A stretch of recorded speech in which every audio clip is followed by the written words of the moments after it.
we shall see what is in store for Kamala Harris. While she didn't make it to that top slot, it's not unheard of for legislators to ultimately go and seek another office somewhere else. Clearly, there's some split ticket voting as well that's going on. So much to do, much to unpack in the coming months, and no doubt a whole lot of soul searching for Democrats moving forward. Kamala Harris at the top of the ticket was unable to garner that support. Now, is that going to be something that's going on for some time, if this is a new trend, or was it something just to do with Kamala Harris or the fact that there wasn't a primary? And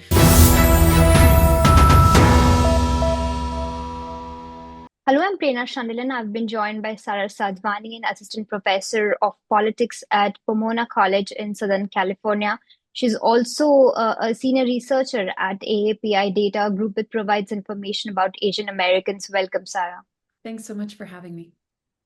Now, Sara, the one question that's on everyone's mind is that how the next 4 years are going to unfold now that President-elect Donald Trump has already started making his cabinet, appointments, and it's very evident that he prefers uh, loyalty over experience. So, what do you think of the next 4 years of Trump era now that they have a super majority? They have House, the Senate, and of course the Oval Office. Yeah, that's right. And having all of those branches of government, we would often refer to as unified government. And in such an instance, there's not much of a check from the other party, from the Democrats, on the president's agenda. So he will have a full steam ahead to advance his agenda, which it appears he has a very clear mandate from the American people. It was a very solid victory for Donald Trump.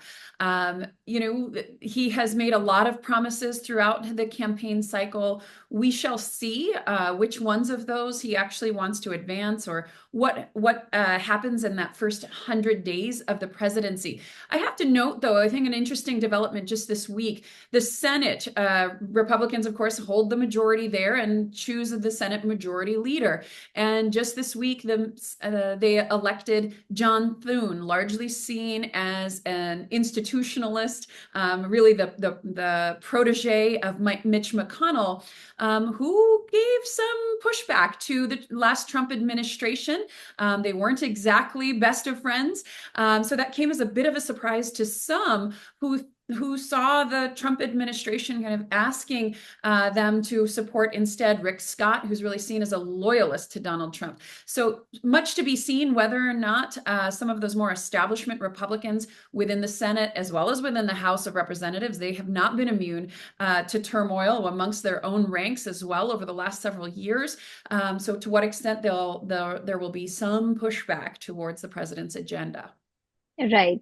Now, talking about Donald Trump's policies and the pushback, he has, spoken about mass deportation. He has spoken about making some of the visas like H-1B, O-1 stricter, and of course, ending the citizenship, birthright citizenship. What do you think of these policies? Are they doable in the next 2 to 3 years, or are they going to attract any kind of legal or, constitutional hurdles? I think certainly they will attract some legal response depending on which of the policies we're talking about. For birthright citizenship, maybe let's start there. That's been quite settled in American constitutional law, that if you are born here in this nation, then you are an American citizen. Even the Supreme Court has reiterated that back when we were doing the census in 2020, also under the the first Trump administration. So I think it'll be really challenging for him to move that forward. On deportations, mass deportations, there's approximately, it's estimated about 11 million undocumented immigrants here in the United States. And while, most presume that is predominantly people from Latin America or Mexico, and that certainly might be true, there are certainly Indian Americans amongst their ranks. And over the course of many, many years, we've heard a whole lot of stories about undocumented Indian Americans as well. Right. So certainly the community would also potentially be affected if he were to move forward with mass deportations. That being said, to do so would be larger than the scale of the roundup prior to the Holocaust in Western Europe. It would send shockwaves trace through communities, and would not look so great. I mean, at the end of the day, while Americans might say that they want these deportations, actually seeing mothers and children being rounded up most likely will pull on the heartstrings of Americans. So I don't anticipate that. As well as from an economic perspective, Donald Trump has also talked about lowering the cost of everyday goods, of foods, of services. Undocumented immigrants are certainly a part of the US economy. So if you want to lower the cost of food, you don't round up the essential workers who are working in the fields, picking much of our produce. On the In the case of Right. H-1B visas, really interesting. We'll have to see what happens there. He has talked about a desire to decrease H-1Bs in the past as well. I don't see how you do that without making further investments, long-term investments in the educational setting, right? In terms of science, technology, and STEAM. I'll be really curious to see how that moves forward. Elon Musk, of course, is one of his greatest supporters and advisors at this point in time. He most certainly hired plenty of H-1B visa holders to build up many of his science and technology companies. Right. Let's see where that lands. It would be interesting to see how they, implement the H-1B visa. Right. So I'm not talking about, another, promise that Donald Trump made was to get rid of the Federal Department of Education. Now, you being a professor, how do you see this?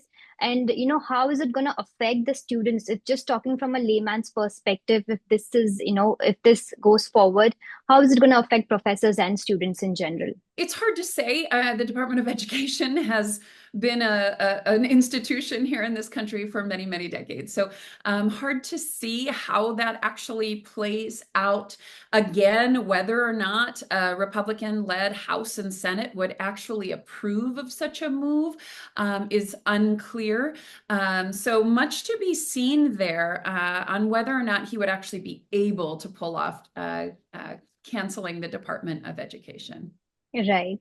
Now, shifting attention to Vice President Kamala Harris, there are people who are saying that this election has led to the end of Kamala Harris's future in politics, and some are in fact suggesting that she should become a public speaker or join SCOTUS as a justice.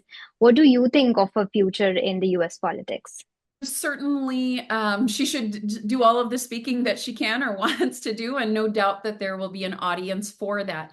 That being said, I'm here in California, her home state. Already, people are talking about whether or not she should run for the governor's race. There's a governor's race coming up in just 2 years here. So we shall see what is in store for Kamala Harris. While she didn't make it to that top slot, it's not unheard of for legislators to ultimately go and seek another office somewhere else. Certainly that was the case for Mitt Romney, who went back and ran and won and was successful in the state of Utah. Right. Now talking about the voters and election, there were a large number of Hispanic, Asian Americans, and even Gen Z population and Latino voters who voted for Donald Trump in this election. Now, you being a part of AAPI and researching about voter outlook, what do you think went wrong with the Democrats in this election? Because these communities are majorly Democratic voters. Yeah, you're right. I mean, over the course of many years, we have certainly seen that trend towards the Democratic Party. And this election, it very much looks like there's some movement back and away from the Democrats. Much to be seen as we get more and more of the survey data, as we are able to examine more of the results. We still have ballots coming in here in California, so it might be a little bit early to exactly tell you what's going on here. There's a number of races here, especially in Orange County, where Asian Americans were vying for seats. There's one that still hasn't been called that includes the Little India neighborhood in Los Angeles, as well as Little Saigon. So much to be seen about what's actually happening in these communities. That being said, it's quite clear that the at least this time around, Kamala Harris at the top of the ticket was unable to garner that support. Now, is that going to be something that's going on for some time, if this is a new trend, or was it something just to do with Kamala Harris or the fact that there wasn't a primary? And certainly many are saying Biden should have gotten out of the race sooner. There should have been a primary. We can come up with a host of different reasons why that might be. But we can also look to many states that elected Democrats statewide and yet still went to Trump. So clearly there's some split ticket voting as well that's going on. So much to do, much to unpack in the coming months, and no doubt a whole lot of soul searching for Democrats moving forward.